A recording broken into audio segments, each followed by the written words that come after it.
que decir, damos la bienvenida a la moderadora, doctora Jessica Molina. Adelante.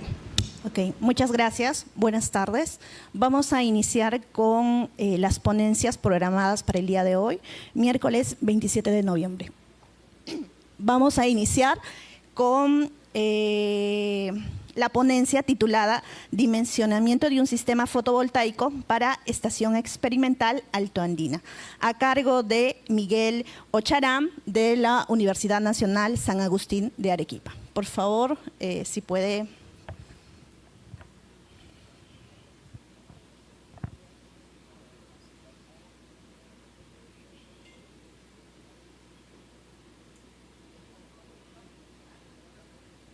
Ok, adelante.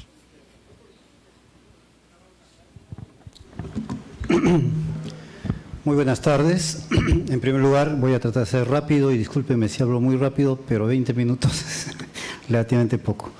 Pero entendemos que son cuestiones de organización. Quiero agradecer a la Universidad Nacional de Tumbes por su gentileza y cordialidad de todos ustedes. Agradecer a la Asociación Peruana de Energía Solar por invitarnos y permitirnos participar en este evento. Soy profesor de la Universidad Nacional de San Agustín, director de la Escuela de Ingeniería Eléctrica y pertenezco al grupo de investigación del convenio entre la Universidad de San Agustín y la Universidad de Purdue de Indiana, Estados Unidos, a través del grupo Nexus. Bueno, sin mayores preámbulos paso a hacer la exposición. La exposición es muy sencilla realmente, pero hay algunos puntos en que deseamos, como parte de este proceso de investigación, recalcar o profundizar un poquito nada más. Tiene 5 partes, una introducción muy breve, la metodología donde me voy a detener un poquito quizás, los resultados de lo que venimos a este momento obteniendo como parte de esta investigación y como un trabajo metodológico, unas conclusiones por ahora preliminares y por supuesto las referencias, porque para poder preparar la información hemos tenido que recurrir a diversas fuentes y tenemos, por cuestiones de ética y de transparencia, mostrar de quiénes son esas fuentes. Bueno, en la introducción muy sencilla, esa es solo esta lámina. Todos conocemos lo que es un sistema de paneles solares, un sistema de generación fotovoltaica, en este caso es un sistema aislado, y está dedicado básicamente a diseñar las instalaciones con generación fotovoltaica como parte de una unidad de generación distribuida, por un lado, porque ustedes saben que las comunidades altoandinas están totalmente aisladas, y por otro lado, con un énfasis de buscar hacer una sinergia, que lo voy a explicar más adelante en la metodología. Estos son los componentes básicos, no tiene mayor novedad hasta el momento. Lo que sí es que normalmente buscamos que siempre haya un inversor y un consumo en corriente alterna, pero a veces desaprovechamos que también se puede utilizar para corriente continua. El doctor Walter Salas, que nos acompaña, es miembro del equipo de investigación, va a explayarse mucho sobre el tema de la necesidad, supongo, de las comunicaciones, que es su especialidad.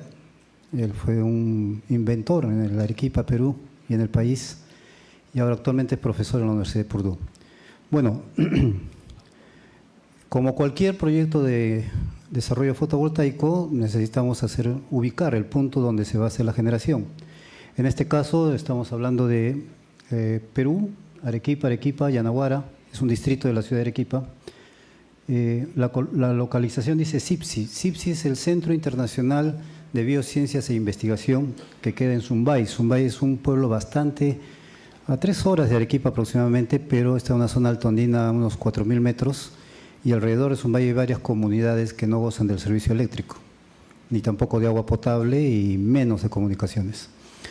Bueno, ahí estamos en 4.238 y están las coordenadas de su latitud y longitud. Como parte de esta investigación, ustedes habrán visto que hay varios programas como el PBSIT y otros muy conocidos, muy usados, que para términos pragmáticos y para usos y aplicativos concretos no necesita mayor profundización. Sin embargo, para los aspectos de investigación a nosotros sí nos interesan mucho los detalles menores. Y en este caso siempre se adopta por la posición geográfica un ángulo determinado. ¿Por qué? Porque lo encontramos en una tabla o algo así, ¿no? Sin embargo, para nosotros, vía prueba de ensayo y error, tenemos que encontrar cada vez ángulos óptimos, porque es posible que una localidad o en 2 localidades muy próximas no sea siempre el mismo ángulo. Esos son detalles muy importantes porque lo que se va a buscar al final de este proyecto de investigación, entre otras cosas, es encontrar un prototipo de un modelo híbrido que haga sinergia. Y entonces tenemos que buscar el mínimo error en términos de despreciar o sobredimensionar o subdimensionar la potencia de los equipos. Entonces, el estudio muestra que tenemos un ángulo de inclinación mínimo y un ángulo de inclinación máximo, que está entre los 7.9 y 27.9 grados. Y ahí tenemos todo un margen de ensayo para encontrar el ángulo exacto. Hemos hecho preliminarmente un ángulo de 25.9 como punto de ensayo, y con eso vamos a desarrollar todo el proyecto, pero podríamos ir cambiando este ángulo paulatinamente y viendo los atributos o mejores atributos o no en la producción de generación eléctrica. Sobre esto no voy a explayar mucho, pero sí lanza un mensaje. Están viendo una foto aérea de lo que es actualmente el área experimental del CIPSI, del Centro de Investigación de Ciencias Biotecnológicas e Investigación en Zumbay. Y podrán ver ustedes que habla de generación distribuida eléctrica y señala unos paneles y también un generador eólico. Dice un greenhouse fitotoldo, que podría ser como un secador solar en que nuestro querido amigo Manfred Horn es súper experto. Hay un biodigestor por ahí, hay una terma solar. Las termas solares en el Perú se utilizan, por lo menos en Arequipa, desde hace más de 70 años. Y es el aprovechamiento del calor de la radiación infrarroja que trae el sol junto con la ultravioleta. La ultravioleta, como saben, se utiliza para la generación fotovoltaica y la radiación infrarroja en el otro extremo de la banda para la generación térmica. Y es bastante limpio, ¿no? Y su mantenimiento es mínimo. Bueno, como cargas tenemos varias, termas, cocinas, refrigeradoras, pero ahí también queremos hacer un énfasis. Ayer tuvimos, creo que la mayoría de ustedes estuvo presente, la suerte de disfrutar una conferencia que nos dieron unas profesoras muy simpáticas mexicanas y acerca de la justicia en el término de lo que es energía y de la pobreza energética. Y justamente hay que dimensionar las cosas de acuerdo al uso, pero también a los atributos y potencialidades que tiene cada localidad. Por ejemplo, ustedes dirán, ¿qué hace un biodigestor ahí? Queremos hacer un prototipo que pueda recibir diversas señales de energía y puedan llenar los valles, de manera que tengamos un valor más o menos eficaz en el día. Y, por ejemplo, ahí hay un centro alpaquero y este centro alpaquero genera estiércol y el estiércol puede ayudar a la generación de biomasa. En cualquier sitio del mundo vamos a tener basura, residuos orgánicos, inorgánicos, etcétera, y esto en las zonas rurales y en las zonas aisladas, en las que no les llega la energía porque ahora hay un espíritu demasiado comercial para la venta y suministro de energía, podemos ayudar. O sea, esto podría aplicarse en África, en Australia, en sitios en la selva, en cualquier sitio del mundo. Los estudios de investigación tienen ese carácter, buscar una universalidad, sin ser la única, o la verdad. Estos son los puntos sobre la metodología que queríamos entonces enfocar. Las necesidades reales, casi es como hacerse un terno, es un diseño a la medida para cada pueblo, para cada ciudad, para cada comunidad, con su altura, su humedad, su temperatura, sus estaciones. Por ejemplo, aquí muy poco se habla en las estaciones fotovoltaicas de la protección y muy de pasada se habla de la puesta a tierra, pero aquí caen muchos rayos, hay tormentas eléctricas. ¿Cuál es la respuesta y cómo proteger el sistema fotovoltaico ante una sobretensión atmosférica, por ejemplo? Es un dato muy importante que nosotros queremos que se vaya estandarizando, porque en la costa o en las ciudades grandes no caigan rayos, debemos dejar ese problema técnico, tecnológico a ellos y que lo resuelvan. No es así, no es nuestra función, menos como Universidad Nacional. El otro tema que les decía es la sinergia que debe haber, sistemas híbridos y complementarios, encontrar prototipos a escala adecuada, 2 kilovatios, 1 kilovatio, 5, depende.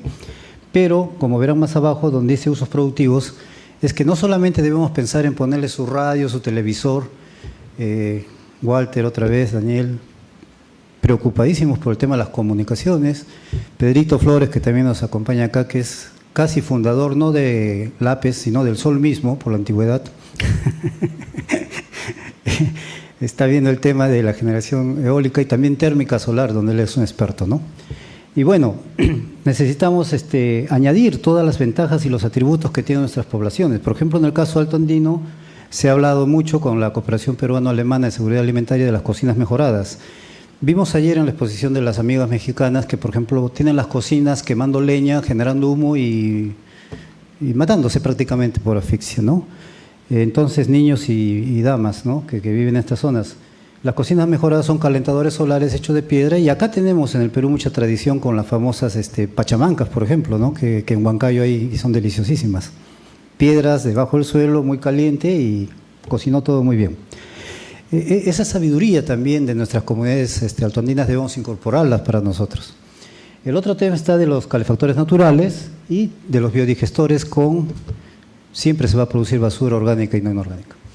Bueno, otro detalle muy importante es que lo van a ver en la formulación matemática, no pasamos por encima del tema de la carga de las baterías.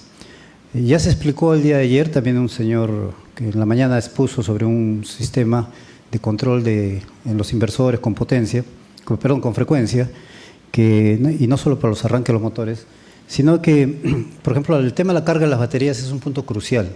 En el Perú hubo un experimento, se repartieron un montón de paneles en las zonas altoandinas con sus baterías, pero al momento dejaron de funcionar porque el mantenimiento de las baterías es complicado, y cuando eso deja de funcionar la gente lo malbaratea, lo vende o lo arrincona, y genera más bien desperdicio electrónico o contaminante. En ese caso las baterías eran de ácido, me parece. Entonces, nosotros nos interesa, hay un tema en la carga de baterías que es ya más especializado, que es la profundidad de carga. Cómo hacer un módulo pequeño que este tema de la profundidad de carga no sea el gran problema y la descarga permanente que puede haber en el propio panel o en las baterías afecte el rendimiento y la producción neta total de la energía. Otro tema es que tienen que ser instalaciones sencillas, no demasiado complejas, por eso hablamos de los prototipos. Y finalmente el tema del mantenimiento. Esto pasa porque capacitemos a la gente en dar mantenimiento, pero a temas sencillos, no muy complejos. Y finalmente, esta capacitación puede hacer que la gente se apropie y haga suyo estos sistemas y se convierta en un medio permanente para ellos, y más aún si tiene aplicaciones productivas. Por ejemplo, se está hablando de una piscigranja y mejorar la fibra de alpaca, etcétera, etcétera. Varios proyectos agrónomos, de bombeo, etcétera, para hacer una cuestión más completa. Y romper un poco la dependencia económica y que esta gente deje de hacer pastoreo, ¿no? Bueno, el programa, aquí no hay nada nuevo, acá hay expertos mucho más que yo sobre este tema. El menú es casi el mismo siempre. La irradiación solar, calcularla como metodología, digo, calcular la radiación solar, definirla. Aquí interesa mucho los ángulos, el cálculo del ángulo óptimo de inclinación, el estudio energético, el cálculo de la carga necesaria, con posibilidades de upgrade según se vayan incrementando los otros sistemas complementarios de energía. Y aquí se interesa el punto 4, que es el cálculo del coeficiente de rendimiento global. Casi ese tema lo pasamos en todos los software por encima, nadie se preocupa mucho de eso. Vuelvo a repetir, entiendo que para razones prácticas y de ingeniería o para aplicaciones para una bomba, etcétera, eso no les preocupa mucho. A nosotros sí, por el tema de la sinergia que se van a generar y de los posibles efectos transitorios, de armónicos, etcétera, etcétera, y de pérdidas que traen consigo cualquier proceso. Bueno, el cálculo de paneles solares, el cálculo de paneles en serie, en paralelo, el área ocupada por los paneles, la infraestructura de soporte, el sistema de acumulación de baterías, ya les indiqué, nos preocupa mucho el tema de eso que se llama carga profunda, por qué, para qué, cómo minimizar esos riesgos y darle más sostenibilidad al proceso. Hay que calcular la capacidad de la carga, el número de baterías en serie, en paralelo, cuál es la mejor disposición para evitar las descargas locales y las descargas propias del sistema. El cálculo del inversor, que más que un cálculo es un diseño, pero ya hay prototipos, pero también en la parte electrónica se pueden mejorar cosas. Estamos viendo que el control por frecuencia es bastante importante ahora. Y bueno, ya viene el cálculo, esta ya es la parte eléctrica, calcular la sección de los conductores, porque a veces también ahí hay mucha resistencia óhmica o de otro tipo, y todo el esfuerzo que hemos hecho para optimizar el sistema se desperdicia en efecto Joule, por ejemplo. Y finalmente un tema muy importante, la protección del sistema, ¿no? Sobre las sobreintensidades, sobre los fusibles, los interruptores magnéticos, la protección del inversor y la sistema de puesta a tierra, considerando, por ejemplo, condiciones graves o duras como la caída de rayos. Bueno, esto es el estudio energético, estamos hablando al final del día de 59.520 vatios hora al día, o sea, 59 kilovatios hora al día. Y esta sí es la partecita donde me detengo y con esto quizás culmine mi presentación, porque todo lo demás ustedes ya lo conocen y el tiempo me ganó. creo. 5 minutos. Muy bien, y no va a haber tiempo para preguntas porque no sé mucho cómo responderles. Esta fórmula ya la desarrolló en el 2018, un poquito antes de la pandemia, un señor apellido Alvarado, que van a ver sus indicaciones, sus coordenadas en la bibliografía de la referencia, pero habla de un rendimiento global que se puede ajustar finalmente y considera varios coeficientes. El de autodescarga, el panel carga, pero también se autodescarga, tiene conexiones internas en la malla metálica de los acumuladores, tiene un coeficiente de pérdidas en el convertidor, hay un coeficiente de pérdidas varias por diversos fenómenos. Aquí nos interesa ver cómo afecta la humedad, la temperatura, el grado de reproducción de los átomos, de los fotones, de la carga en sí, de la disposición de las celdas, el material, si es monocristalino, policristalino, cómo afecta la humedad, vuelvo a repetir, el viento, el polvo y todas estas cosas. Ahí ponemos un coeficiente de pérdidas varias. El coeficiente de autodescarga diario, la batería todos los días se va descargando, también tiene una serie de conectividades que permiten esta descarga. También dimensionar el número de días de autonomía de la instalación. Hay mucha gente que cree que lo instala y ya nos vemos el próximo año, y no es así, no es así, hay que estar. Y hay sistemas de carga y de controladores de carga BIS, que por sus siglas en inglés, que administran adecuadamente la carga y la descarga de la batería. Y finalmente hay el tema de la profundidad de descarga en la batería, que le hemos puesto un valor ahí de 0,75 en la fórmula, que ustedes pueden ver acá. Todo esto hemos puesto por ahora valores aproximados, pero queremos analizar para diversos tipos de paneles y en diversos tipos de condiciones cómo varía esto. Y fíjense que nos lleva de un valor 1, que a veces en el diseño ponen 1, y por eso mucha gente decía, mira, si necesitas 400 kilovatios hora, cómprate paneles que hagan 800.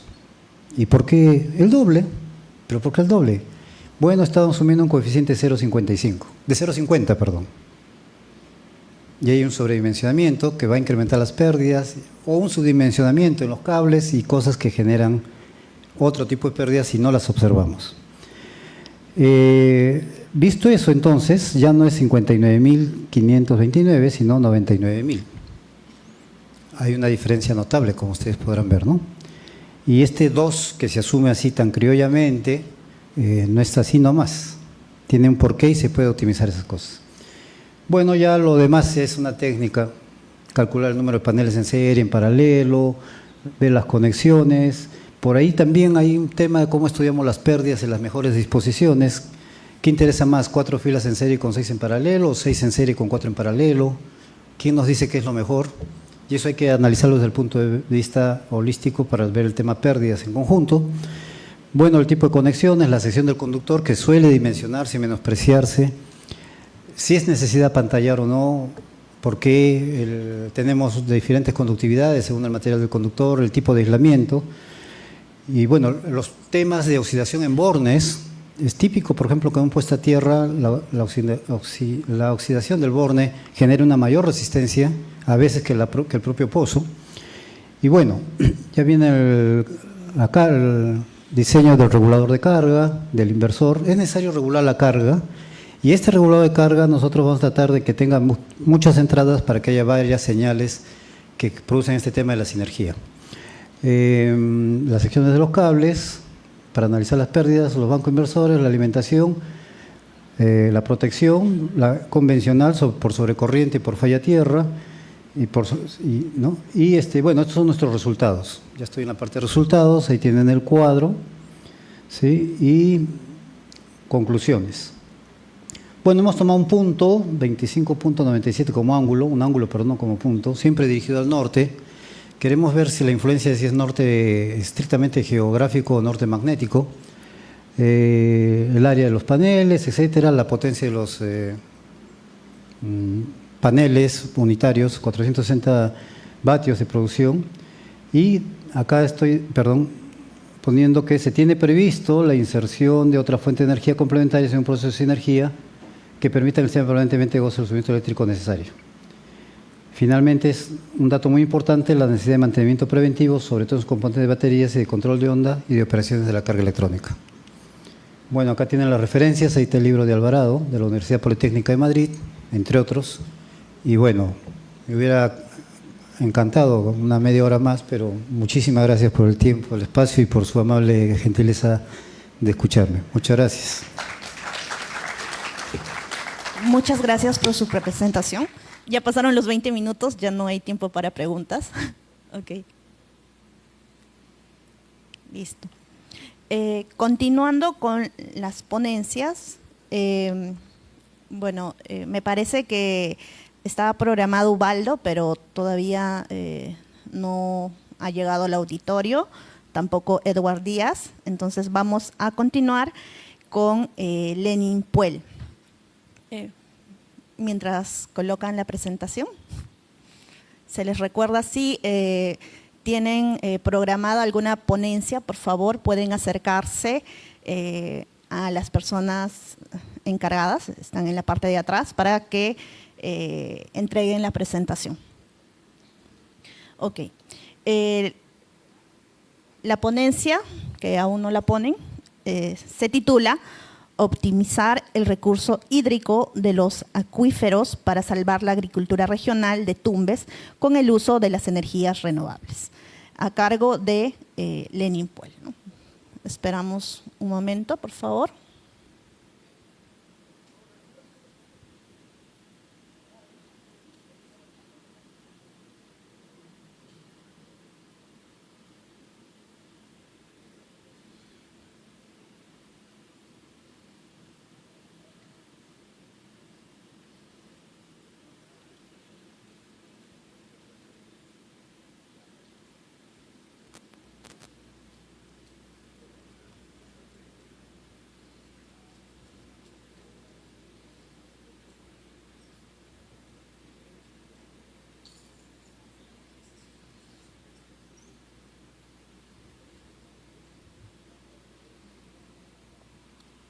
Ok.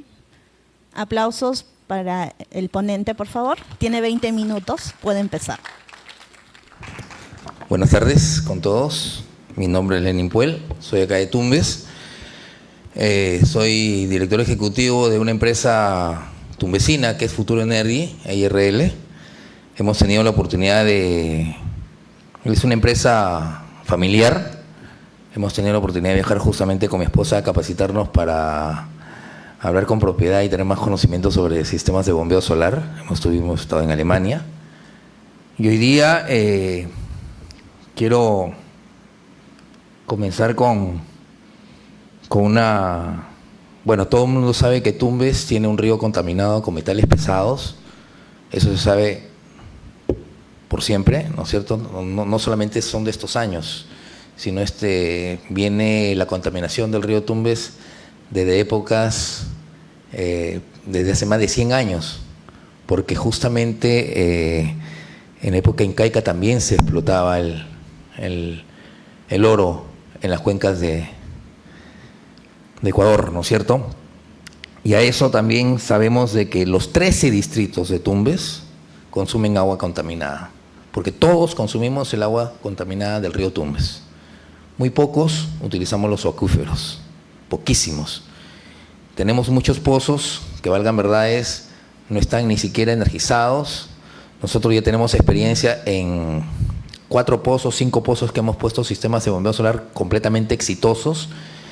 Gracias a Dios que ahora el gobierno regional ya ha hecho al menos 2 pilotos con el Estado, con nosotros, y haciendo sinergia justamente con los agricultores hemos hecho también proyectos de sistemas de bombeo solar. Y hay una demanda, ha habido una demanda, ¿no? Que lamentablemente nuestro amigo, que todo el mundo lo conoce, Francisco Barreto, el día domingo 11, si no mal me equivoco, que era la última fecha de presentación de la exposición, estuvimos conversando. Lastimosamente él ya no está con nosotros. Él es el único personaje tumbesino sin tener ningún cargo ni ser autoridad, se fajó por todos los tumbesinos, porque hay una demanda internacional admitida para que se pueda remediar en algo, ¿no? Y acá todavía seguimos pensando en que sí, bueno, la represa de... Hay proyectos para tener presas laminadoras, y hasta ahorita seguimos en esa disyuntiva, al menos para aguantar esas aguas que se vienen río abajo, ¿no? Y lamentablemente Tumbes siempre que se inunda. Él es el que comenzó desde el año 2020 y ya justamente se admitió esa demanda internacional. Bueno, todo el mundo sabe que el agua que tenemos de los acuíferos, sobre todo, es el 30%, ¿no? Y el 1% es accesible para el ser humano. El 1% nada más de agua dulce es accesible para el ser humano. Todos conocemos esto, ¿no es cierto? El 3% es agua dulce y es la que podemos usar, el 3% mundial. Pero tenemos un 30% de acuíferos subterráneos. Este año, el 11 de julio del 2024, el Instituto Geológico, Minero y Metalúrgico INGEMET presentó los resultados del estudio de inspección técnicas ambientales, el cual se realizó en las diversas cuencas de la región Tumbes. Allí se señaló que el 79% del agua subterránea es la principal fuente de abastecimiento de este vital líquido. Pero todos consumimos el agua del río Tumbes. Todo Tumbes consume el agua que se capta acá en el Milagro. Entonces, yo no sé cómo han hecho este estudio los señores del instituto, porque, valga verdad, muy pocos consumimos, a excepción de Puyango o a excepción de otros centros poblados, consumen agua de pozos. Hemos hablado justamente de sistemas de bombeo solar aplicados para la agricultura, para la ganadería y para diferentes actividades acá en Tumbes. Gracias a Dios que nosotros hemos tenido la oportunidad de hacer diferentes proyectos, no solamente en Tumbes, sino en otras regiones del país, como en Piura, Amazonas, Cajamarca, Pucallpa, Cusco, Puno. Aunque ustedes no crean, Puno nos lleva años luz con sistemas de bombeo solar, porque en la provincia de Ilave, con mis colegas de Tinta Technology, hemos hecho un proyecto para el uso de agua potable para la provincia de Ilave.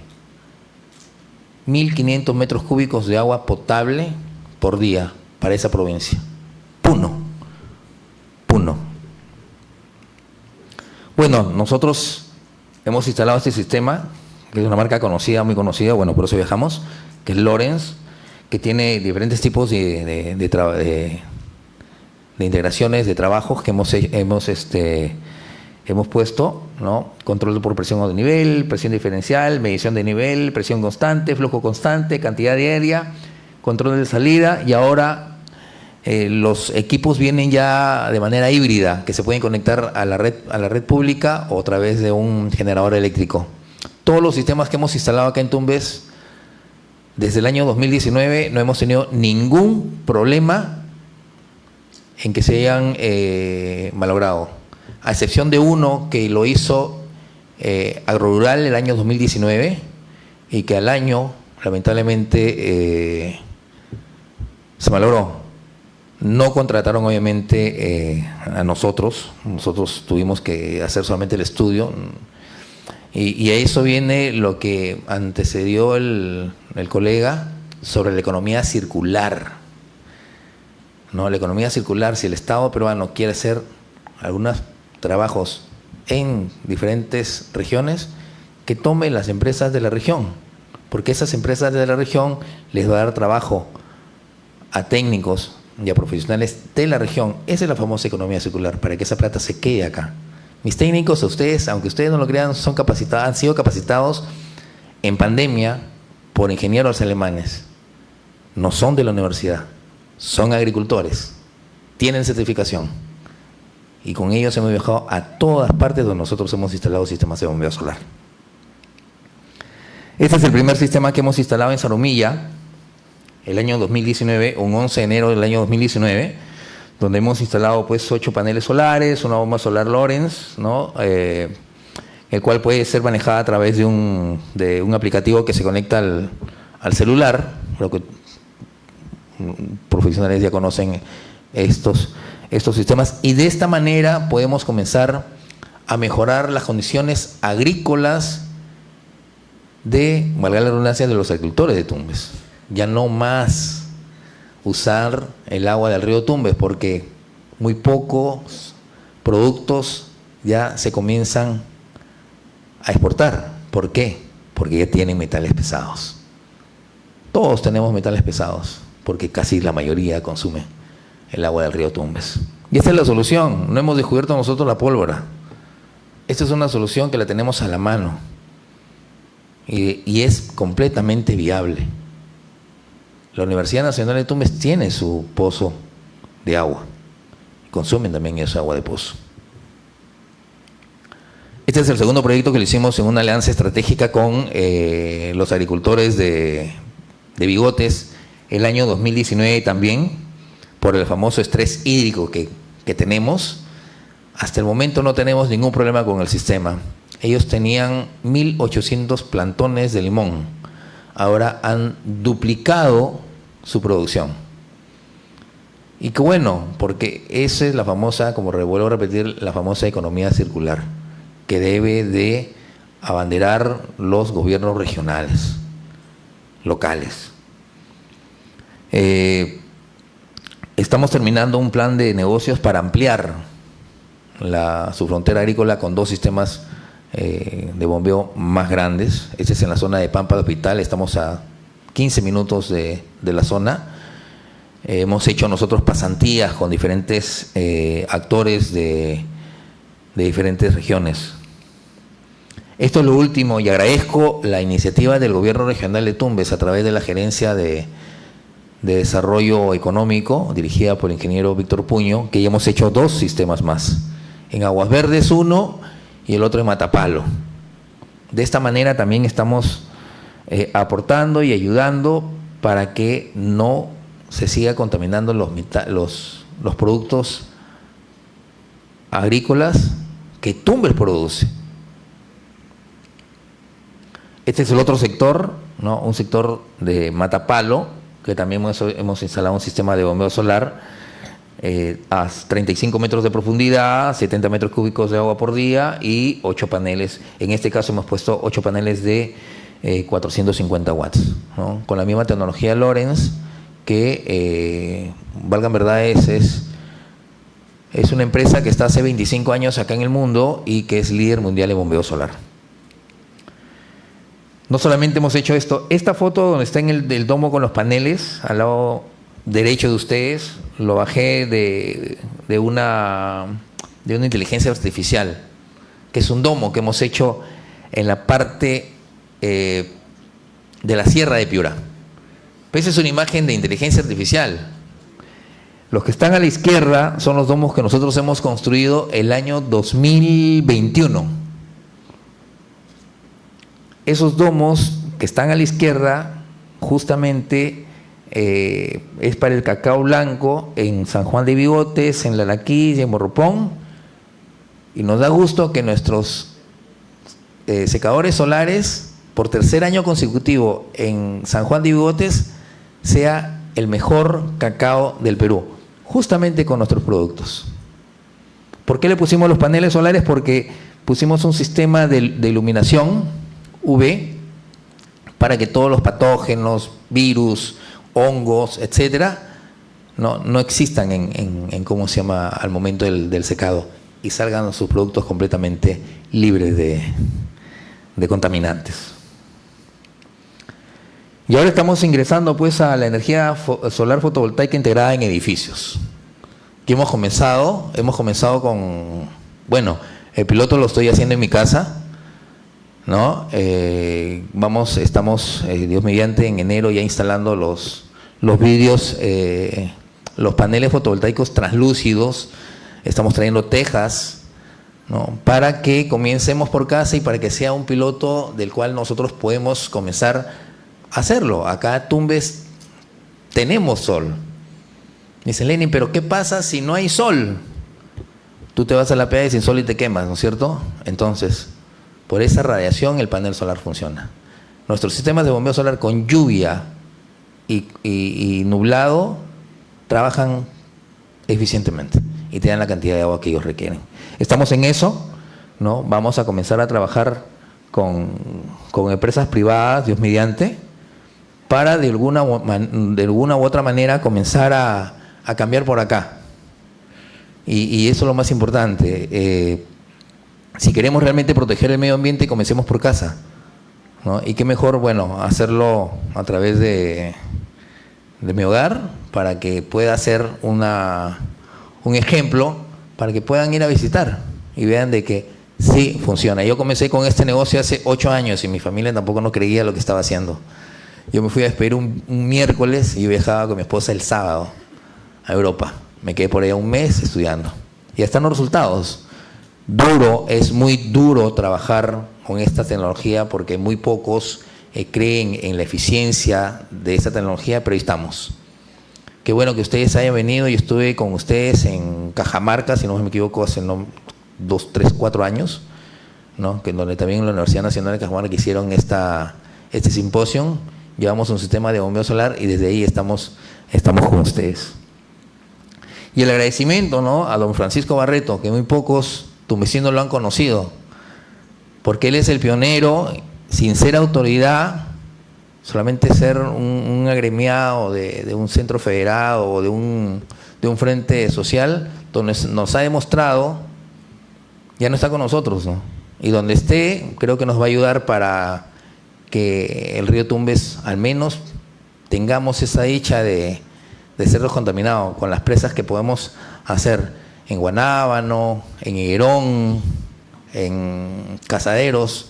No nos ponemos de acuerdo todavía, pero ahí estamos. Agradecerle a mi familia, a mi esposa, a mis padres, ¿no?, que en vida están viendo lo que estamos haciendo por Tumbes y sacar adelante esta pequeña patria pequeña que es Tumbes, que, valgan verdades, está un poco olvidada del gobierno central, pero acá con su gente creo que tenemos un futuro muy, muy venidero, y sobre todo pensar en el bien común de todos, y sobre todo ayudar a la agricultura de una manera sostenible, porque si no ayudamos a los agricultores nos vamos a seguir contaminando y no vamos a tener un futuro para nuestros niños.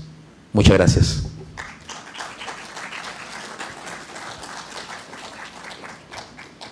Quedan algunos minutos para preguntas. Si alguien desea hacer alguna consulta.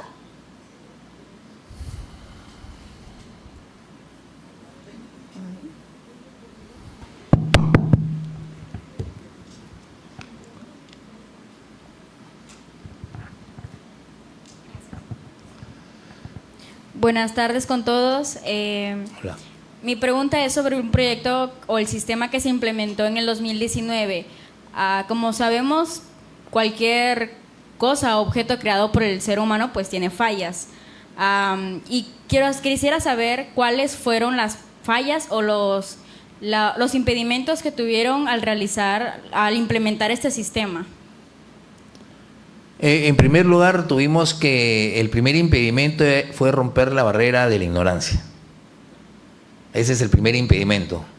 Y para nosotros cuando dicen cuando estamos presentando nuestro proyecto, y eso te lo enseñan, ¿no? Cuando estuvimos en capacitación en Alemania, dijeron, cuando tú escuches a una persona que te dice pero, ya tiene dudas, tienes que mejorar tu llegada. Tuvimos esa pequeña barrera, pero con confianza supimos superar esa barrera y estuvimos ahí perennes. Lo bueno es que nosotros, como estamos acá en Tumbes, 24/7 era la asistencia con ellos. Cualquier cosa que pasaba, y mis técnicos son de la zona, ¿no? Por decir, los proyectos que hemos hecho con el gobierno regional de Tumbes, estos, que es en Aguas Verdes, que es en Matapalo, mis técnicos son de Bigotes, entonces están en la zona. Ese postventa es clave para el éxito de los trabajos fotovoltaicos en todos los aspectos.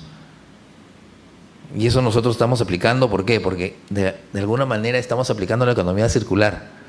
Cualquier cosa, cualquier consulta con ellos. El único impedimento fue eso, cambiar el chip. Porque muy pocos te dicen, ¿sabes qué? Pero si no hay sol, no funcionan. No, sí funcionan.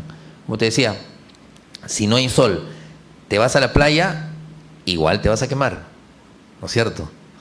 Entonces, los paneles solares funcionan con la radiación, pero funcionan. Y lo bueno de que, como tienen un sistema de monitoreo a través del celular, en cualquier cosa nos pueden automáticamente informar para a ver si hay algún problema que pueda hacer. Y lo bueno es de que este sistema de monitoreo te va a permitir si alguien metió la mano o no. Porque luego dice, oye, tengo bastantes paneles, entonces puedo sacar uno para poner mi luz. No, no puedes hacer eso, porque automáticamente el sistema te lanza una alerta. Entiendo. Una última pregunta. Sí. Ese fue en el ámbito social. Sí. Pero en el ámbito tecnológico, ¿el aplicativo no tuvo fallas? ¿Fue completamente eficiente? Sí, hasta el momento no tenemos ningún tipo de fallas. Ningún tipo de fallas. Muchas gracias. A usted. Ok. ¿Otra pregunta? Tenemos un minuto.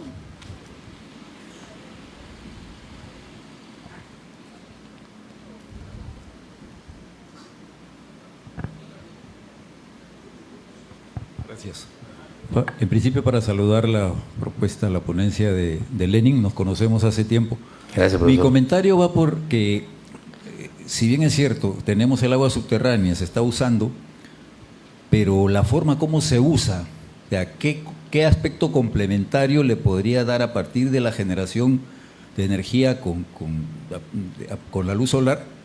Porque los acuíferos no tienen, digamos, no tienen eternos. una carga pues que van a estar eternamente. No son ¿cierto? eternos, así es. Y lo otro, el uso del agua, lamentablemente aquí en Tumbes y como en mucha parte del país, en otros ya se está mejorando. Mientras se siga regando por gravedad, vamos a desperdiciar el agua y vamos a salinizar los suelos. Entonces, yo te sugiero que podrían diseñarse complementariamente a la extracción y el bombeo del agua, ¿no?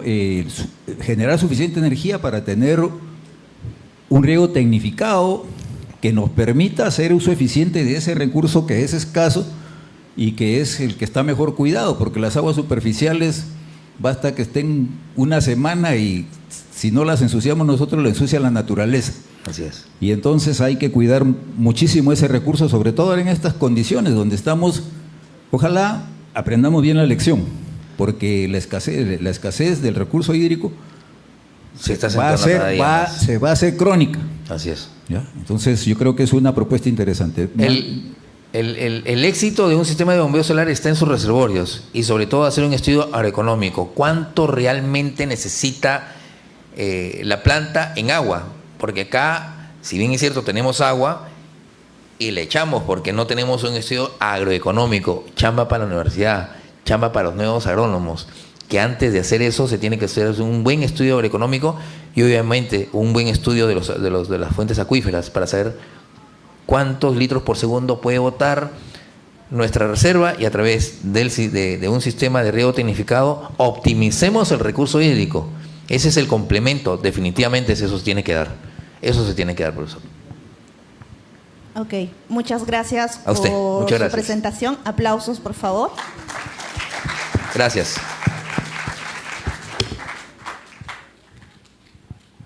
Vamos a continuar con las ponencias. A continuación, tendremos el tema titulado Estimación de la irradiancia global horizontal sobre los nevados Ausangate y Salcantay, usando PV-LIB y datos satelitales del GOES 16, a cargo de Marco Samayoa. Aplausos, por favor. Tiene 20 minutos, puede iniciar.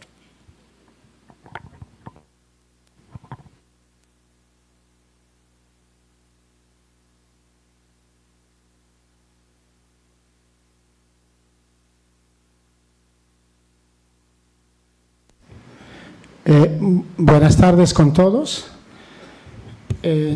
Gracias en principio a los organizadores del evento, a la Sociedad Peruana de Energía Solar por la invitación, para poder venir desde mi tierra tan lejana del Cusco para poderles presentar este trabajo que en principio es todavía preliminar porque la ambición es probablemente poder estimar la deglaciación de nuestros nevados. Pero estamos todavía haciendo un trabajo de estimar la irradiancia solar sobre la superficie de los nevados, ¿no? Entonces, les voy a ir mostrando los avances que hemos tenido.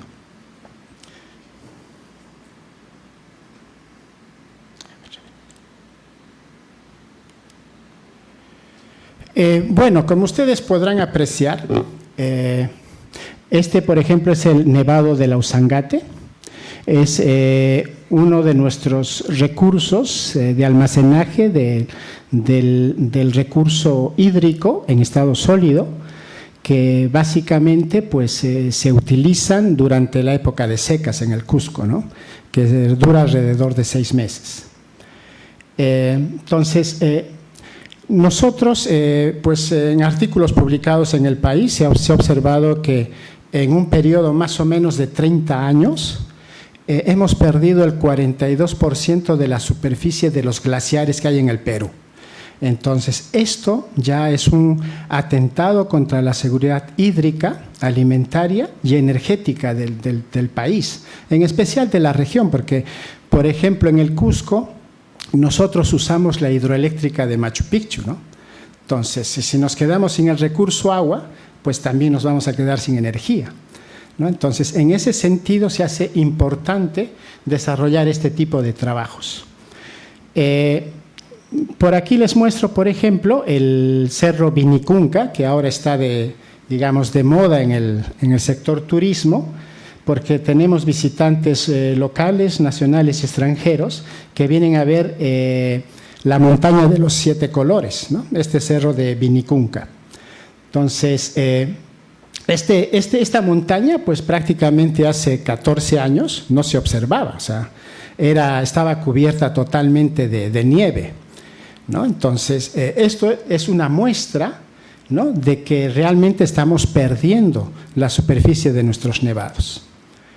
En esta parte, por ejemplo, les muestro el gráfico de los nevados que me he puesto a estudiar, o nos hemos puesto a estudiar en el grupo allá en el Cusco, que es el nevado de la Usangate, que está acá, y el nevado del Salcantay, ¿no? Y precisamente esta montaña de 7 colores se encuentra aproximadamente a unos 10 a 13 kilómetros del Salcantay, ¿no? Entonces, básicamente acá en esta zona nosotros ya hemos perdido nuestros nevados, ¿no? Entonces, esto de acá pues se puede ir y tomar un tour para ir a observar esta montaña, ¿no?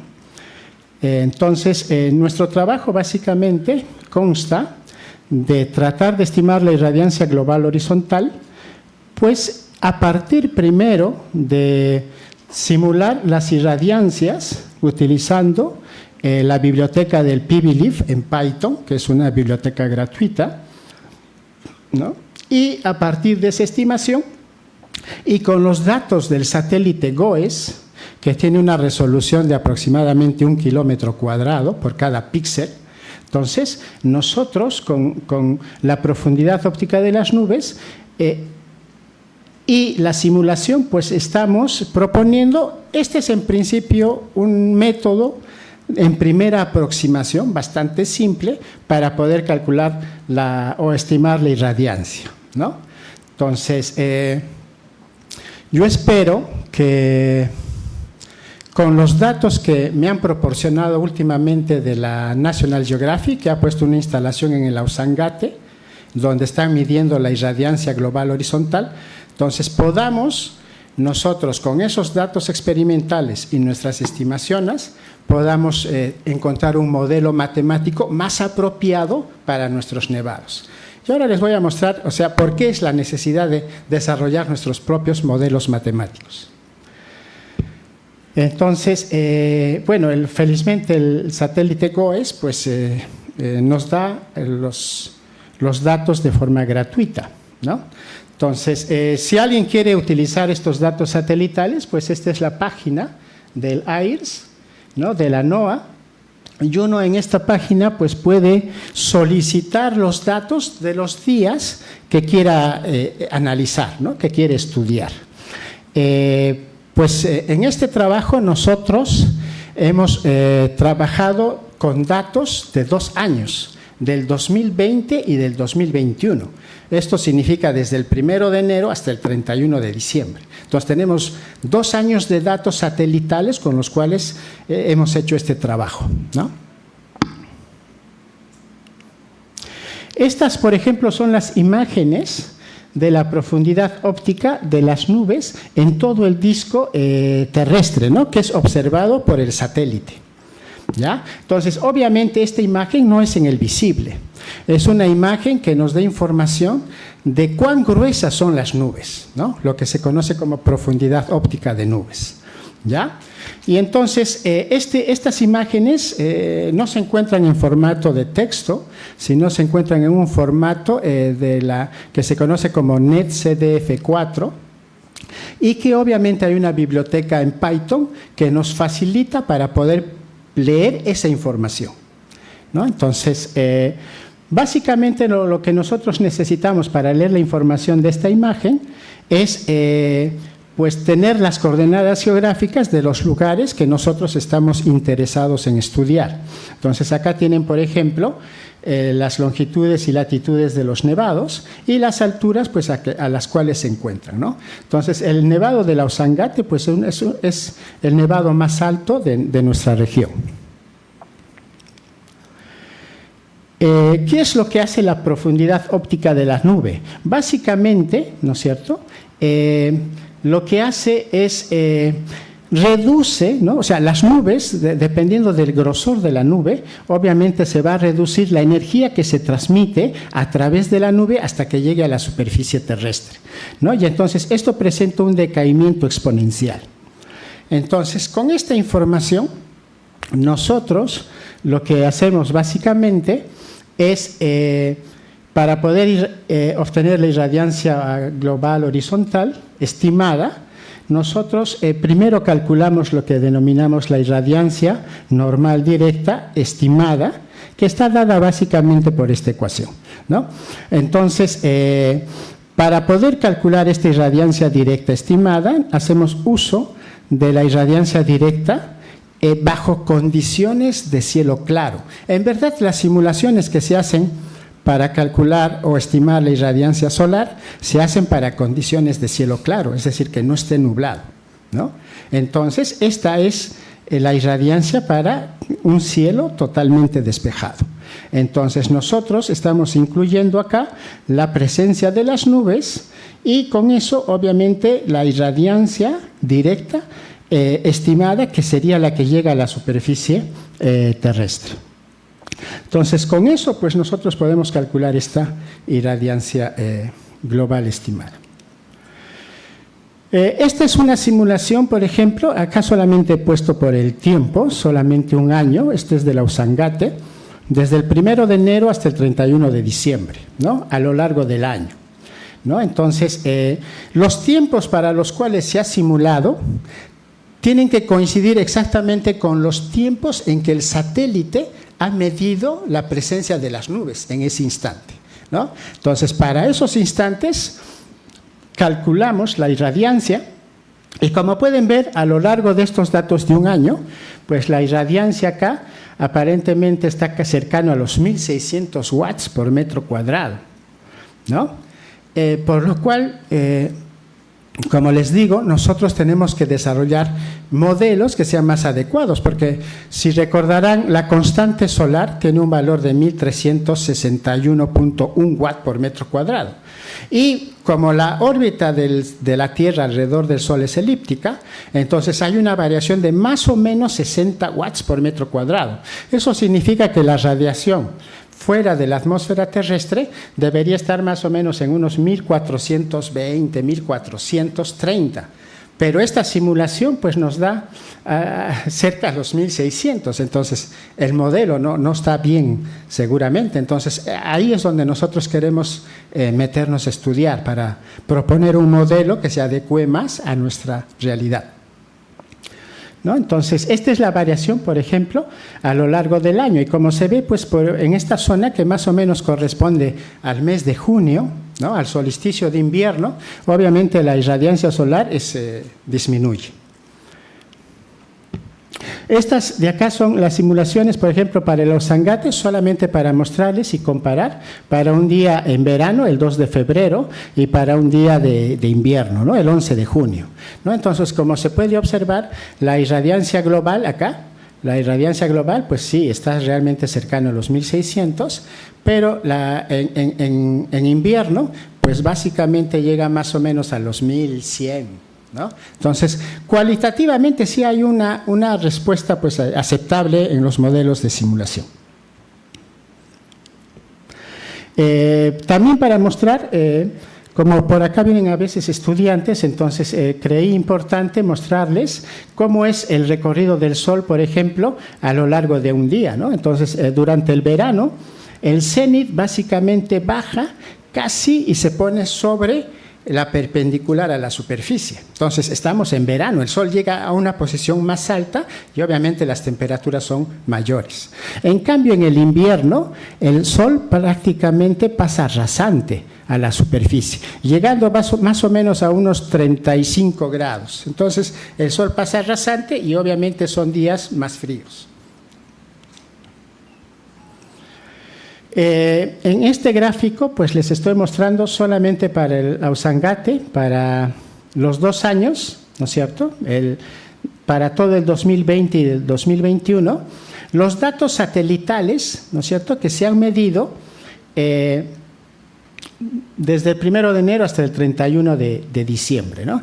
Los datos que estoy mostrando solamente son datos desde las 9 de la mañana hasta las 3 de la tarde, que consideré que son, digamos, irradiancias bastante importantes que pueden producir la desglaciación de nuestros nevados, ¿no? Entonces, las otras irradiancias pues no las consideré importantes. Además, cada archivo que se baja del satélite, que solamente tiene información de 10 minutos, pues tiene un peso de 700 megabytes, y en un día pues es bastante pesado y tenemos que hacer uso de Internet, entonces no compensa, ¿no? Entonces hay que elegir las horas más apropiadas para este estudio, ¿no? Entonces, obviamente, acá tenemos la profundidad óptica de las nubes, y cuando nosotros tenemos un cielo totalmente despejado, la profundidad óptica de las nubes es 0.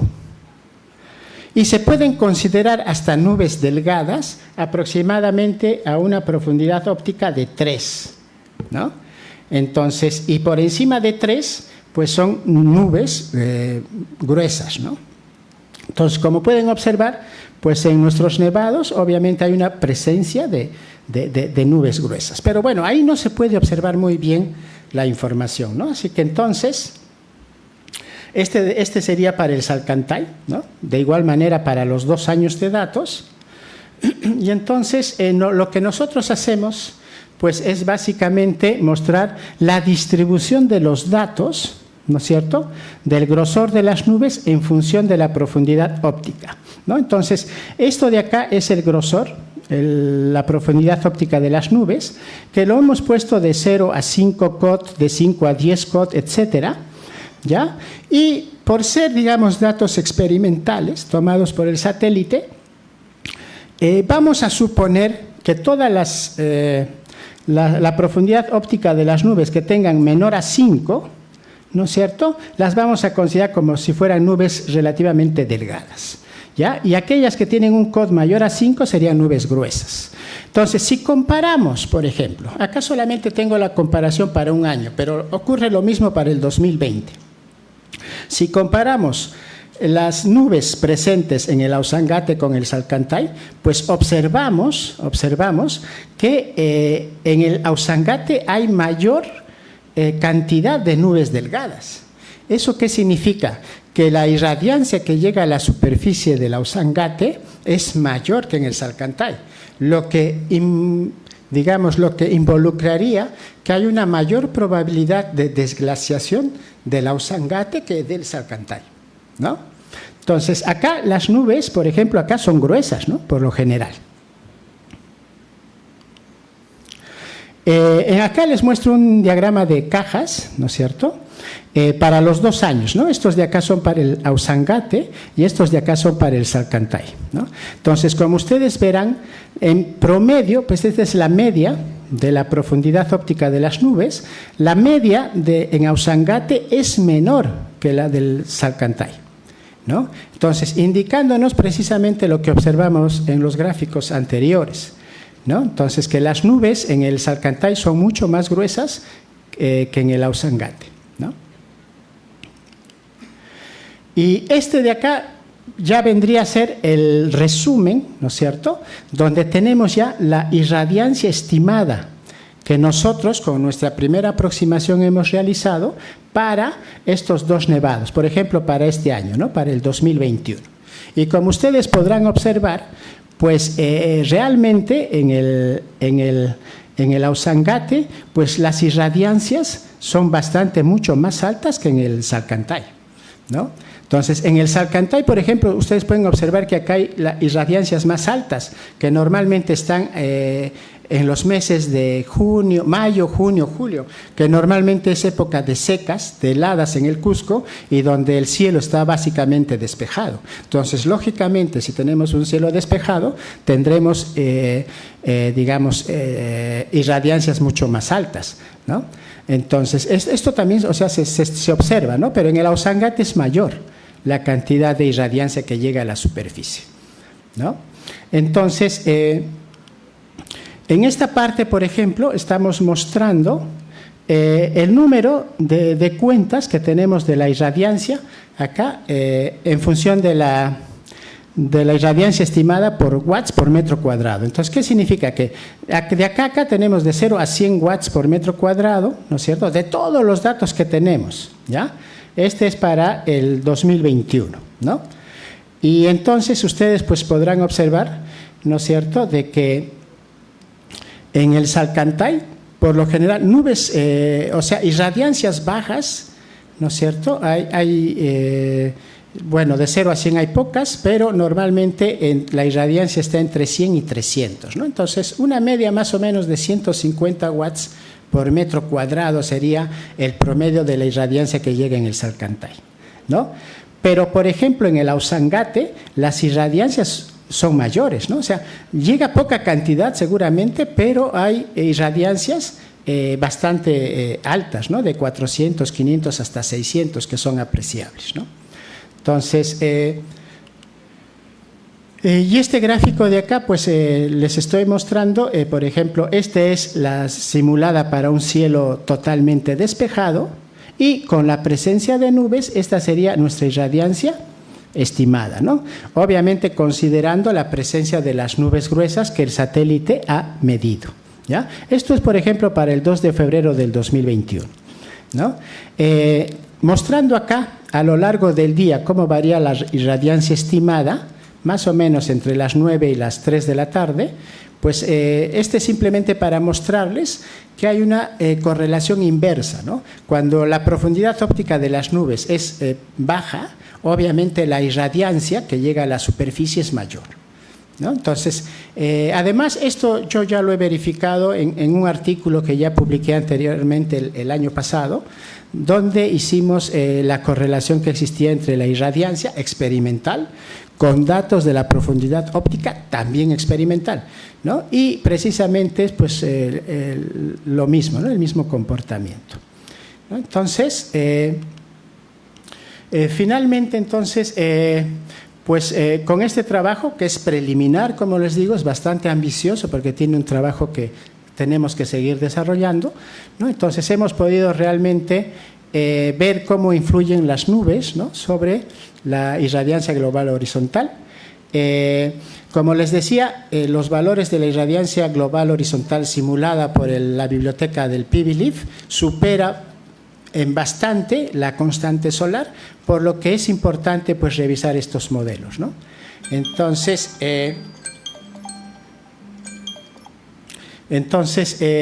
y finalmente, pues el Ausangate recibe una mayor radiación que el Salcantay, ¿no? A pesar de que el Ausangate está también más alto, pues debería mantenerse ese nevado, ¿no?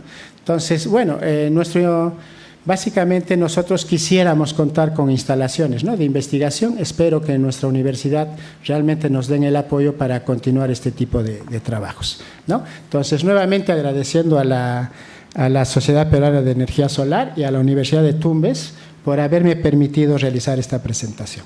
Gracias. Ok, muchas gracias por su presentación. Ya cumplimos los 20 minutos, no hay tiempo para preguntas. Muchas gracias. Aplausos, por favor. Vamos a continuar con la siguiente ponencia titulada Influencia de la temperatura de síntesis de películas delgadas del dióxido de estaño sobre la banda de energía prohibida, a cargo de Julio Tiravanti. Por favor.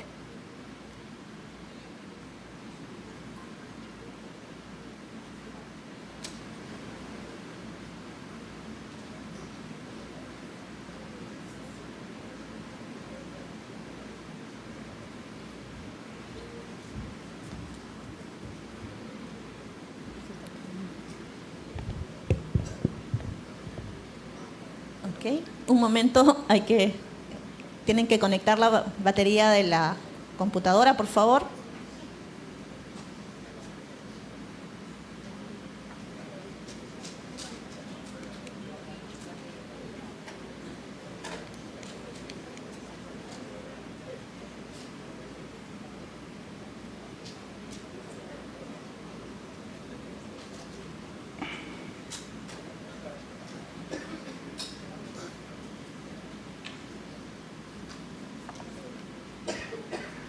Muy bien, buenas tardes. Mi nombre es Julio César Tiravanti Constantino, doctor en Ciencias Físicas por la Universidad Nacional de Trujillo. Vamos a tratar el tema sobre la influencia de la temperatura de síntesis de películas delgadas de óxido de estaño sobre el ancho de banda prohibida.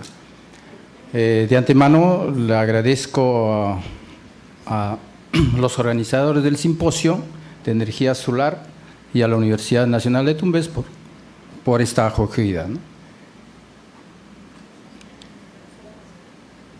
Bueno, vamos a ver una breve introducción, el material y método, resultados, conclusiones.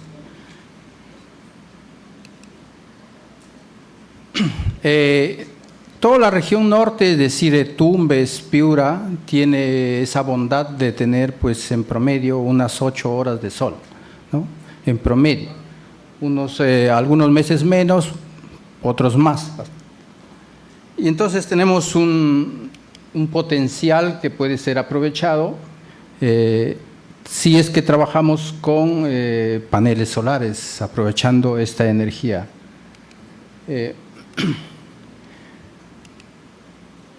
En esta ocasión les voy a presentar lo que hemos hecho, una película delgada de óxido de estaño, que es una parte de una celda solar, es decir, es la parte del contacto óhmico, es decir, la parte conductora. Una celda solar tiene varias partes, varias películas, o sea, el tema aquí es construir una celda solar en base a películas delgadas, ¿no? Y hemos hecho ya algunas partes de ella.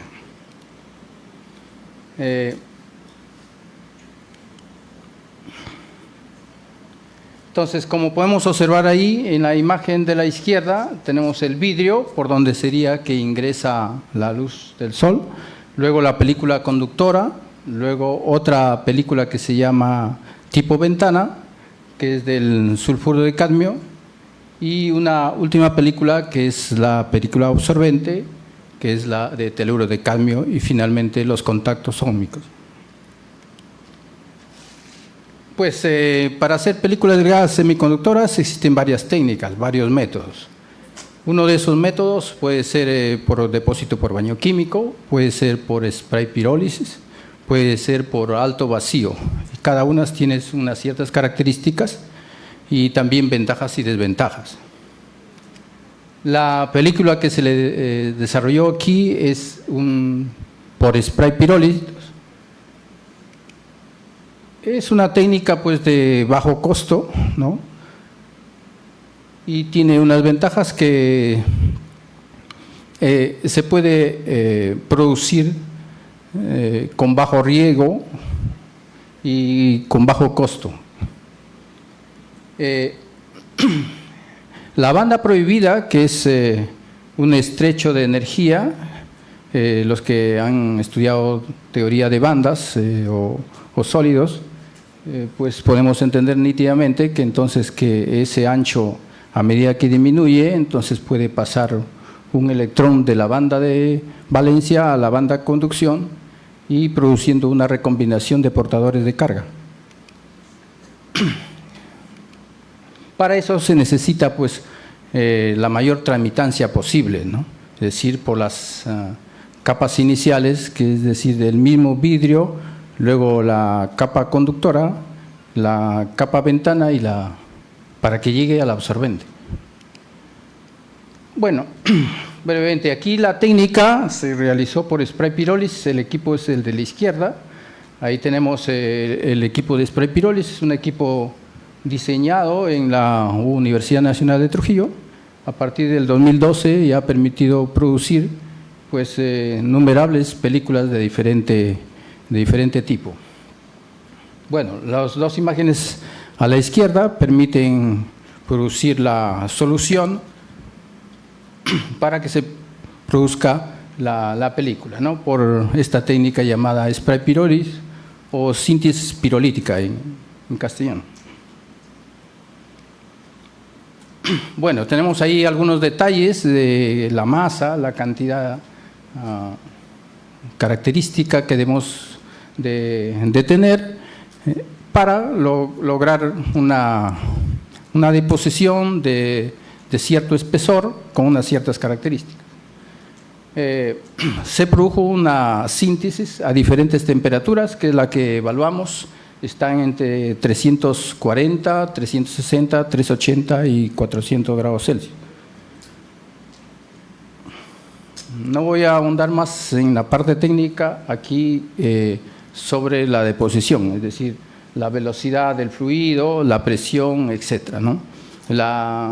Son parámetros técnicos que hay que tener en cuenta cuando se está realizando la deposición, porque estos parámetros técnicos influyen mucho en la calidad de la película, ¿no? Y los resultados que se muestran aquí en estas imágenes permiten comprobar que la película o las muestras producidas son cristalinas. Entonces, de acuerdo a la temperatura que tenemos ahí, entre la de 340 y la de 400, si observamos la de corresponde a 380, tiene un pico más elevado, alrededor de 26 grados, ¿no? Y esa película vamos a ver a continuación, que es la que tiene mejores propiedades cristalinas.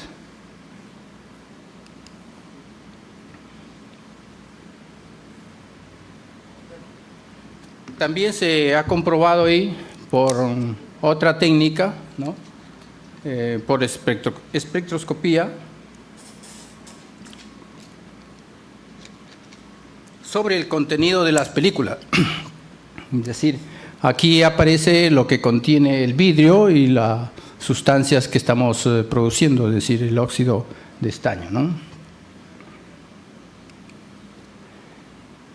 Y a medida que estas películas se produjeron a diferente temperatura, o sea, la síntesis se realizó a diferente temperatura, tenemos que la relación óxido-estaño teóricamente es 2, pero vemos que ahí en la película de 340 tenemos una relación de 14, luego va mejorando a 2,63, llega a 1,99 y la última a 2,07, ¿no?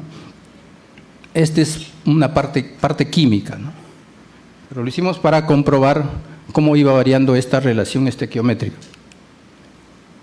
También hicimos una caracterización por microscopía electrónica de barrido y los resultados también nos siguen confirmando que va mejorando la calidad cristalina. Aquí también se utilizó una caracterización estadística y también para medir el tamaño del grano, que no he traído la imagen aquí. De estas muestras también la que tenía menores partes sin sustancia, es decir, más homogénea, es la que resultó de 380 grados Celsius a esa temperatura, ¿no?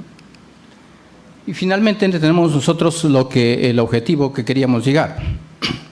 Era a determinar ese ancho de banda prohibido en función de la temperatura. En la literatura, pues, hay resultados de esta medición en función también de la temperatura, en función del tipo de película.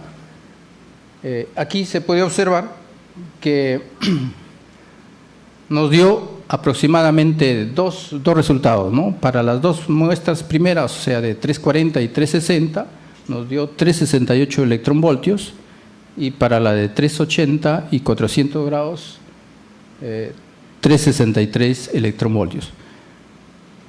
Hay una pequeña reducción en este ancho de banda prohibido que en inglés le llaman band gap, ¿no?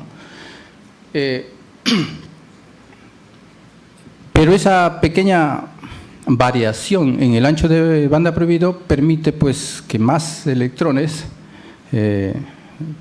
puedan saltar de la banda de valencia a la banda de conducción, y por lo tanto aumentando ligeramente el incremento de portadores de carga.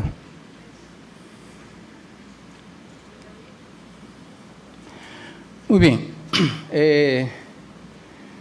Por las técnicas que hemos utilizado para caracterizar estos materiales, nos determina, por ejemplo, en el caso de difracción de rayos X, que la muestra que mejor se comportó, es decir, permitió una mejor calidad cristalina, fue la de 380 grados Celsius, ¿no? Y también por espectroscopía de dispersión de energía, confirma también que la muestra que se preparó a 380 es la que presenta estas mejores características, ¿no? Y el ancho de banda prohibido, como ya les conté, entonces hay una variación entre 3,63 y 3,68, ¿no? Entonces esa pequeña reducción en el ancho de la banda prohibida permite una mayor cantidad de portadores de carga necesarios para la corriente eléctrica. Hay ciertas características, parámetros que en general se presentan cuando se hace las muestras, ¿no? Es decir, uno de esos dificultades técnicas que teníamos en el equipo es cuando en el control de la temperatura tenemos una cierta incertidumbre de 10 grados, ¿no? De 10 grados. Y en el caso de la deposición, hay una boquilla hecha de vidrio, entonces que tiene que tener un cierto espesor y una característica especial, de tal manera que no se produzca distorsión en el momento de la deposición, ¿no? Eso fue una de las partes más difíciles de conseguir y producirlo en la misma universidad, ¿no? Hicimos aproximadamente 20 muestras de esa boquilla para poder encontrar una que sí permita hacer la deposición con buena calidad.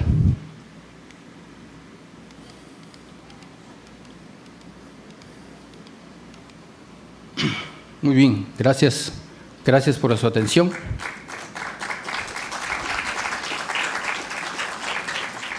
Si disponemos de algo de tiempo, podemos. Sí, aún hay tiempo.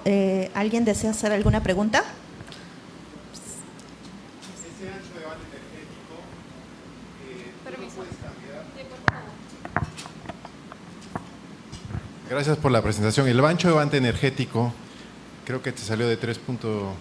Sí. ¿Cuánto era? Hay de 3.6 ya. 3.63, Es bastante, ¿no? 3.68. Ese tú lo puedes regular ajustando tus parámetros de fabricación. ¿Se puede regular eso? ¿Qué tanto porcentaje de ese ancho de banda puedes No, cambiar? sí se puede regular, pero si es que ya empezamos haciendo un dopado, se puede ir regulando mucho más ese ancho de banda prohibido. Aquí solamente hicimos la variación del efecto de la temperatura. Como el equipo está todavía el equipo se estaba ajustando, ¿no? Entonces queríamos cerciorarnos de que coincidíamos casi en la parte teórica y en la parte experimental. Por eso es que ajustamos solamente la temperatura como eso. O sea, claro que el objetivo siguiente es ir haciendo dopaje para también mejorar tanto la transmitancia como la observancia de esas películas, ¿no? Que influyen directamente en la banda de energía prohibida.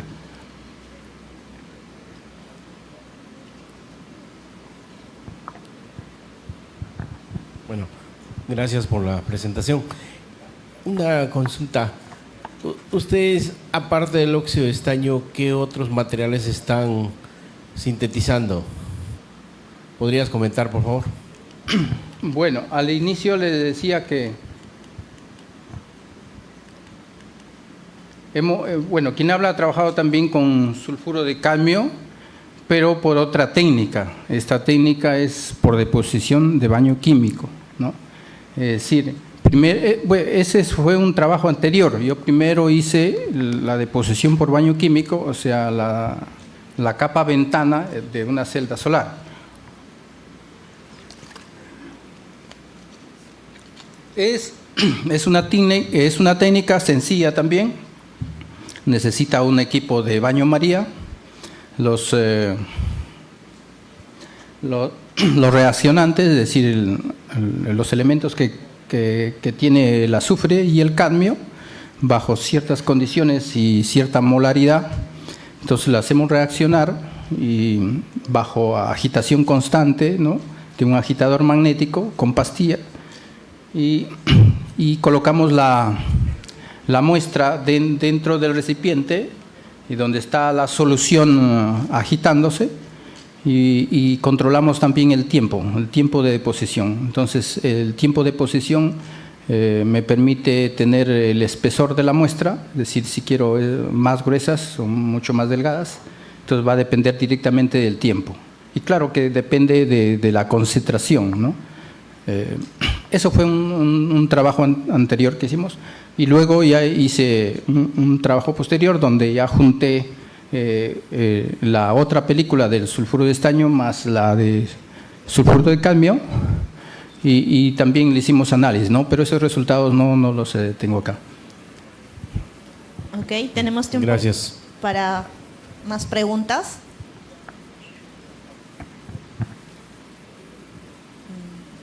Ok, muchas gracias por su presentación. Aplausos, por favor.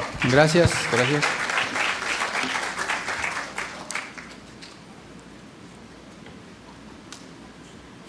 Vamos a continuar con la siguiente ponencia.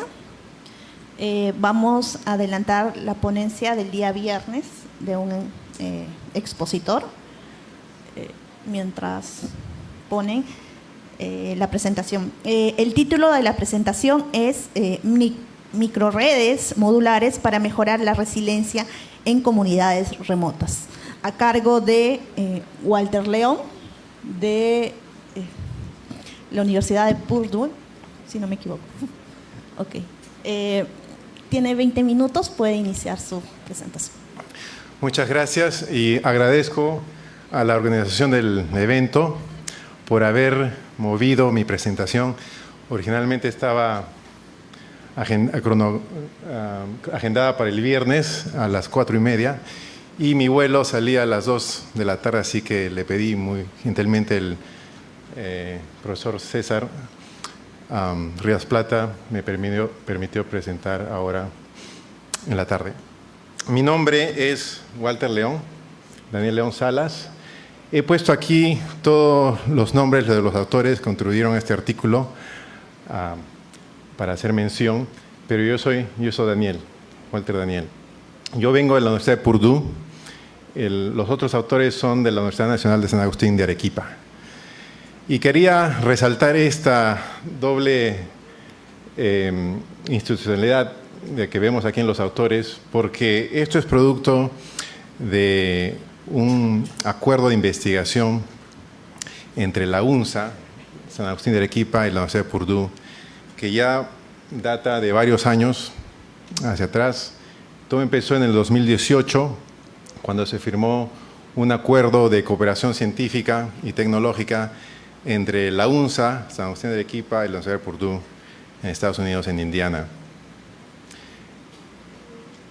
Esto fue financiado por la UNSA. La UNSA tiene fondos que vienen del canon minero. Muchos de ustedes seguro conocen el canon minero.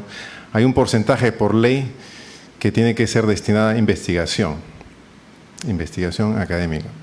Entonces la UNSA, como universidad pública, tiene acceso a esos fondos. Claro que hay ciertos requisitos que hay que cumplir. Arequipa es un departamento minero, así que hay esos fondos. Y en ese tiempo el rector doctor Rogel Sánchez tenía una visión muy amplia y buscaba alianzas internacionales y se contactó con la Universidad de Purdue. Yo particularmente soy egresado de la UNSA y ahora trabajo en Purdue, así que para mí es una gran alegría poder hacer de esa interfaz entre las dos universidades, ya que conozco la cultura de ambas instituciones.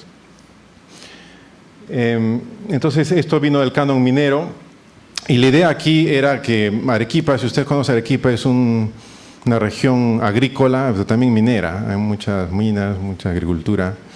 Entonces había este problema que todas estas empresas mineras, los agricultores necesitan acceder al agua, recursos del agua, al suelo, al aire y la energía, ¿no? Tanto la agricultura como la minería necesitan usar estos recursos, ¿no?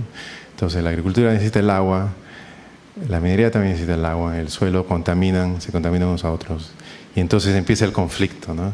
Y entonces ese nexo que hay entre estos recursos, estas empresas, actividades económicas.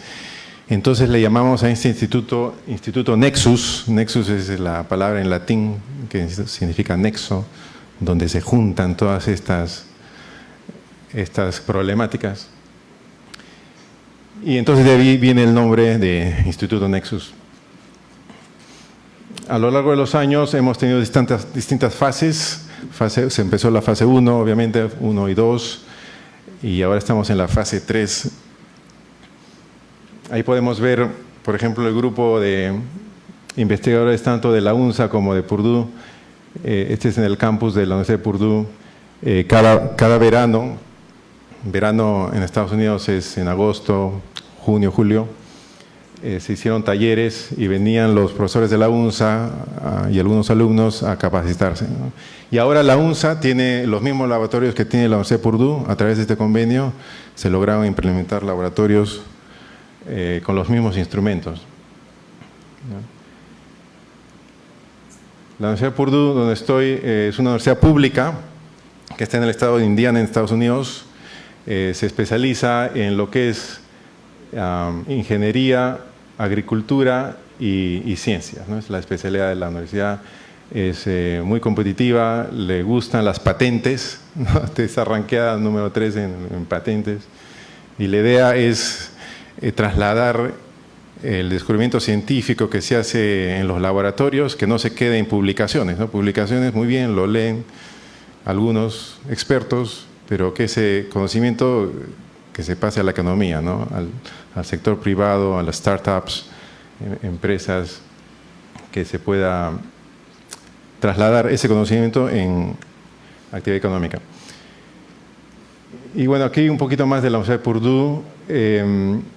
Tiene muchos centros. Hay un centro, por ejemplo, que es el Berkeley de nanotecnología, donde se tiene la sala limpia más grande de una institución académica en Estados Unidos, ¿no? Las salas limpias se usan para fabricar microchips. Hay grupos que fabrican también celdas solares, ¿no? De perovskitas, SECs. Y Entonces se tiene ese laboratorio. Y hay otros laboratorios del BINLEAP, por ejemplo, de las biociencias, ¿no? Para hacerlo todo lo ADN, CRISP y esas técnicas. Entonces, esa es lo que contribuye a la Universidad de Purdue, esa experiencia, entonces le ha trasladado en gran parte a la UNSA, ¿no? Y esto continúa, como les dije, estamos en la fase 3. Este es un poquito el portafolio de los proyectos de Nexus. Y le hablo un poquito de esto de Nexus para dar el contexto. El contexto de esta presentación es un poco técnico, pero este es el contexto. Les voy a dar el contexto de lo que vamos a presentar en un momento. Como les dije, el Nexus se interesa en los recursos naturales, el agua, que se usa tanto para la agricultura como para la minería. El que presentó de Futuro Energy hablaba de la contaminación de los suelos con metales pesados. Entonces tuvimos ahí un proyecto que vio esto de los suelos, contaminaciones, metales pesados en los suelos, se hicieron estudios. Tenemos, por ejemplo, también recursos hídricos, purificación del agua, energía cero, edificios de energía cero, post cosecha, patógenos alimentarios. En total tuvimos 21 proyectos, ¿no? En las fases 1 y 2, 21 proyectos por un monto de $14 millones de financiamiento. Entonces hice la fase 1 y la fase 2, se concentró en el Valle de Majes. Si ustedes conocen Arequipa, Majes, la irrigación de Majes es muy extensa. Hay mucha problemática, a veces los agricultores usan mucho fertilizante, ¿no? Tanto fertilizante que ya el fertilizante se entra a la tierra y produce deslizamientos. Bueno, entonces esto es un poco más cercano a lo que se trata el artículo que hemos presentado en este simposio. Esto ya es la fase 3 del convenio de Nexus. Ahora nos concentramos en las partes altoandinas de Arequipa, ¿no? La fase 1 y la fase 2 fue en el Valle de Majes y ahora estamos concentrados en la parte altoandina.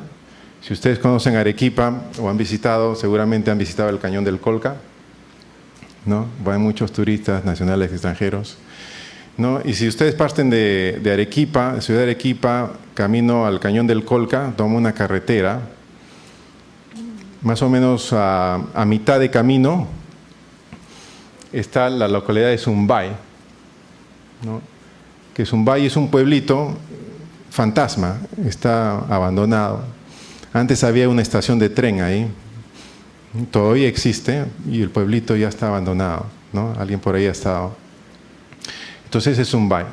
Ahí en Zumbay la UNSA tiene un terreno de más o menos 2.900 hectáreas, bastante extenso, ¿no? Es una donación. Y en ese terreno tienen una pequeña estación, aquí está la estación, tiene unos pocos edificios, acá este es un albergue de alpacas, ¿no? Y acá estos son unos edificios, hay unos cuartos, sala de conferencias, clases, aulas, y acá para los cuidantes.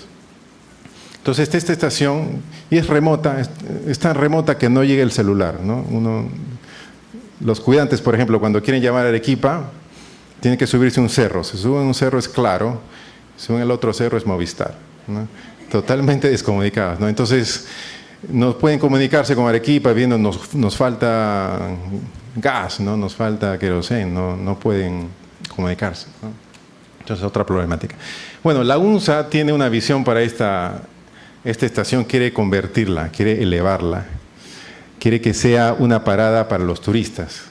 Quiere que los turistas que están pasando al Valle del Colca paren aquí, tal vez por unas horas, tal vez una noche, se queden en la estación y que consuman, ¿no? Que paguen tal vez una entrada y que consuman algo. ¿Ya? Si ustedes han ido al Valle del Colca, los turistas, los buses de turistas paran, ¿no? En ciertas paradas, y se bajan los turistas con unas cámaras tremendas, unos tremendos lentes, a tomar fotos a las alpacas y a las vicuñas. Las ven muy, muy interesantes, ¿no? Y se paran y toman, pero ya 10 minutos ya tienen que seguir, ¿no? En esta estación los turistas tendrían a su disposición 150 vicuñas, un rebaño que tienen todo el día para poderles tomar foto, acariciarlas, ¿no? Alimentarlas. Las vicuñas también, las vicuñas no son domesticadas. Por acá tengo una foto, acá se ven unas vicuñas, por ejemplo. Todo esto es la estación la estación. Bueno, la estación propiamente dicha aquí, pero todo esto es el espacio, ¿no? Entonces los turistas que podrían venir aquí a esta estación pueden interactuar con las alpacas, pueden hacer trekking, ¿no? Caminatas. Muy cerca hay unas cuevas rupestres donde hay pinturas, ¿no? Que también podrían conocer los turistas. Y me dicen que hay también unas minas de oro secretas. La ubicación es secreta, que también se los podría llevar a los turistas ahí, ¿no? Entonces es la idea elevar esta estación a un Airbnb, más o menos, de alta montaña. Entonces, pero lo que falta es la energía, falta comunicaciones, falta la energía, ¿no? Entonces no está conectada a la red eléctrica y tampoco a la red móvil. Entonces esa es nuestra parte, ¿no? Es la parte de investigación. Nosotros hemos creado este centro de energías renovables para comunidades altoandinas cerca y vamos a transformar esa estación, ¿no? Vamos a tener que instalar paneles solares. Hay mucha radiación solar, también hay bastante viento, corre bastante viento por aquí, entonces la parte eólica hay que manejar.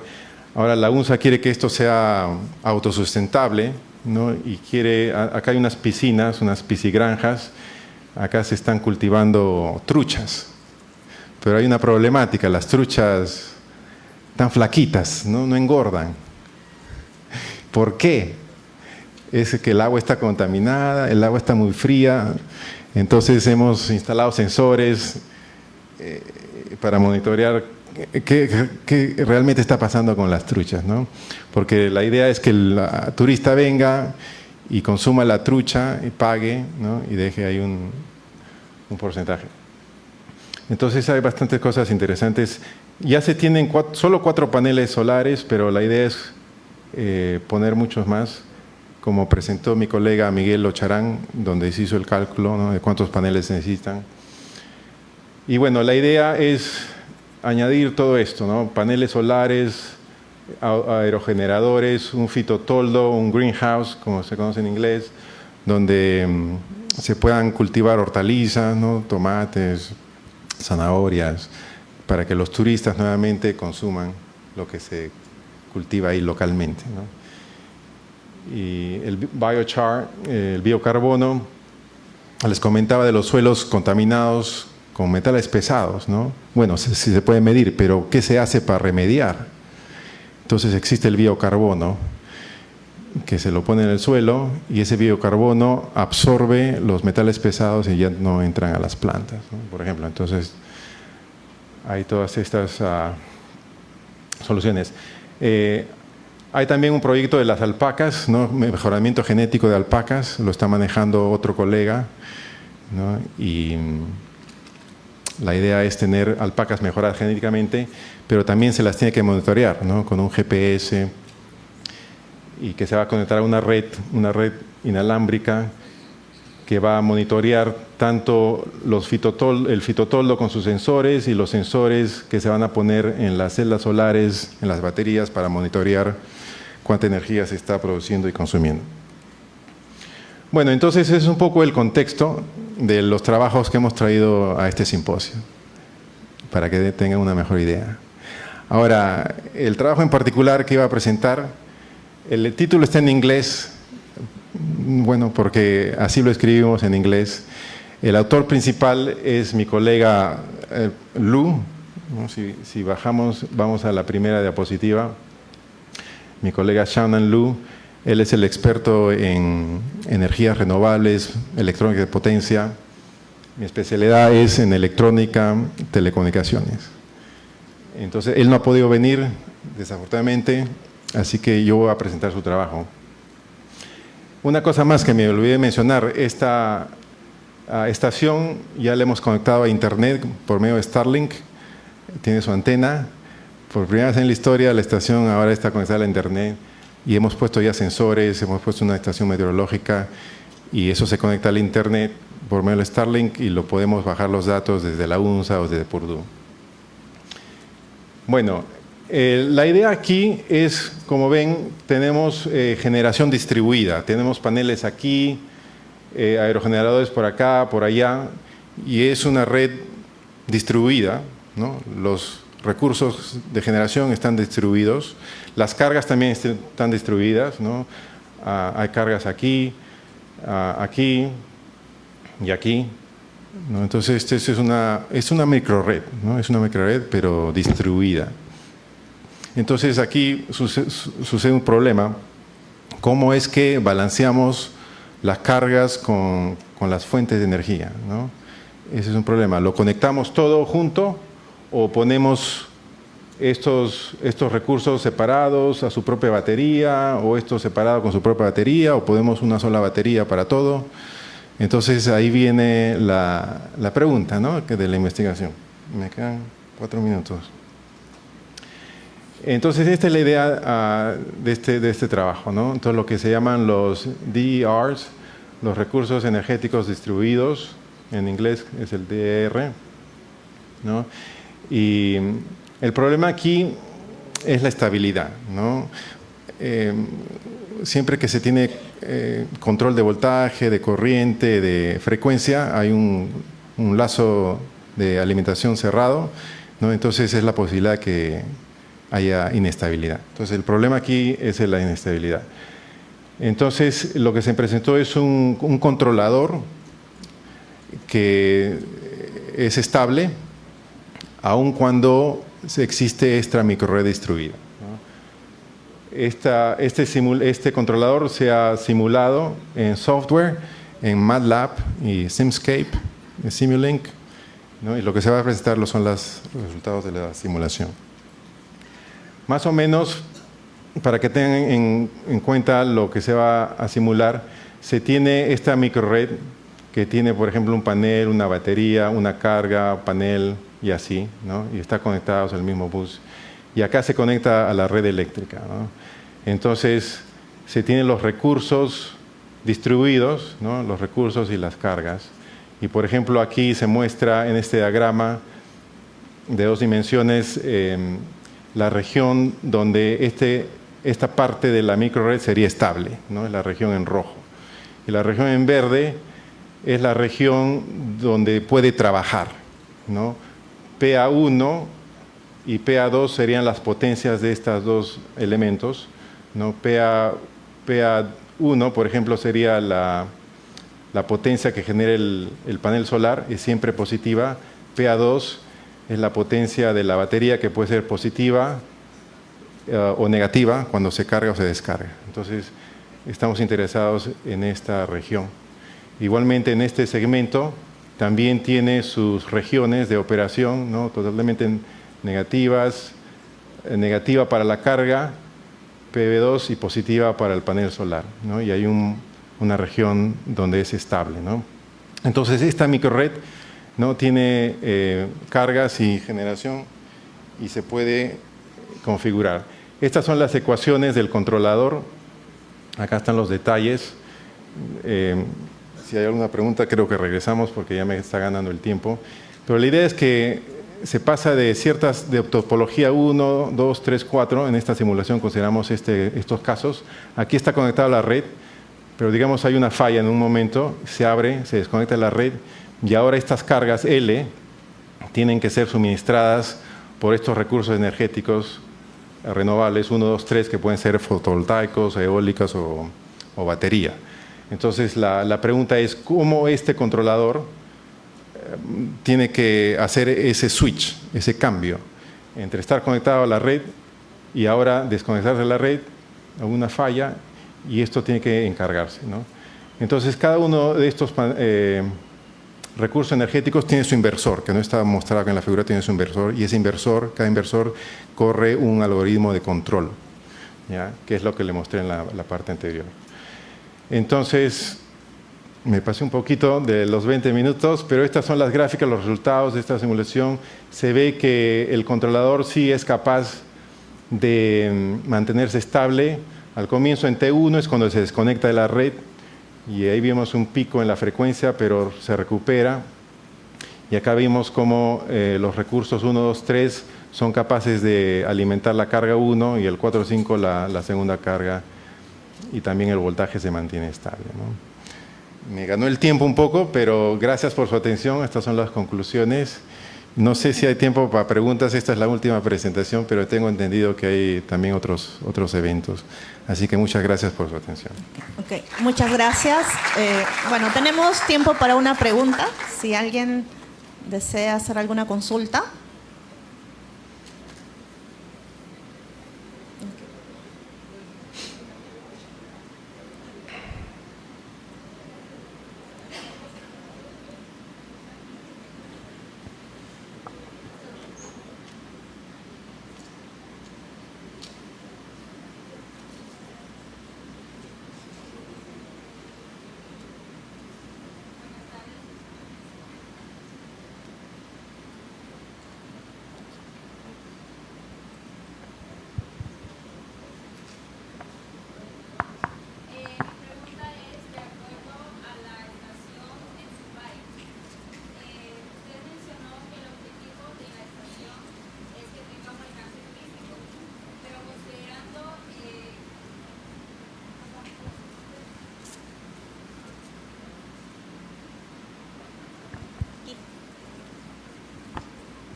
Hola, buenas tardes. Mi pregunta es sobre la estación de Zumbay, en Zumbay. El objetivo, usted comentó que es que tenga un alcance turístico, pero considerando que actualmente es un lugar aislado, ¿cuáles son los puntos clave que han desarrollado o que han llegado a plantear para lograr este objetivo? Claro, ahora no se conoce para nada la estación, hay que promoverla, y parte de la fase 3 hay un grupo que se está enfocando en la parte de turismo, promocionar cómo se puede llegar, convencer al turista que llega a Arequipa, se va donde venden los tours, y ese agente turístico tiene que venderle un paquete al turista, convencerlo que entre a la estación. Ahora, al turista, hay turistas de todo tipo, ¿no? Hay turistas que solo vienen por un día en Arequipa, se quedan un día nomás, esos no van a poder entrar a la estación, pero hay turistas que se quedan más tiempo, ¿no? Y hay turistas que les gusta mucho ayudar al ambiente, por ejemplo. Y hay un tipo de turismo que se llama el turismo regenerativo. O sea, el turista viene y empieza a limpiar, a recoger las botellas de plástico, ¿no? A limpiar el cerro. Hay turistas que les gusta hacer eso, ¿no? Entonces, eso podría ser un punto que los convenga, ¿no? Pero lo que mencioné, las alpacas, las vicuñas, que existen, el trekking y la posibilidad de quedarse una noche ahí. En la noche no hay luz eléctrica, así que tú miras el cielo totalmente estrellado, ¿no? Se pone un telescopio y imagínate esa experiencia, ¿no? Con su fogata. Entonces, hay formas de atraer al turista, ahí viene el marketing, ¿no? Entonces, tenemos el grupo de turismo que se está encargando de eso. Gracias por tu pregunta. Muchas gracias a usted. Ok, aplausos, por favor, para el ponente. Con esta presentación terminamos las ponencias del día de hoy. Se tiene 2 comunicados. La primera, por favor, si son ponentes y están programados para tener una presentación para el día jueves y el día viernes, acérquense en la parte posterior a los encargados para que entreguen su presentación, ¿no? En PPT o en PDF, etc. Y el segundo comunicado está relacionado con la ceremonia de inauguración que estaba programada para el día de hoy. Se va a postergar esa ceremonia para el día de mañana a las 8 de la mañana, a primera hora. Por favor, se les invita a presentarse temprano para poder participar de esa ceremonia. Ok, con eso se da por terminada la sesión del día de hoy. Muchas gracias por su participación y por asistir a este evento.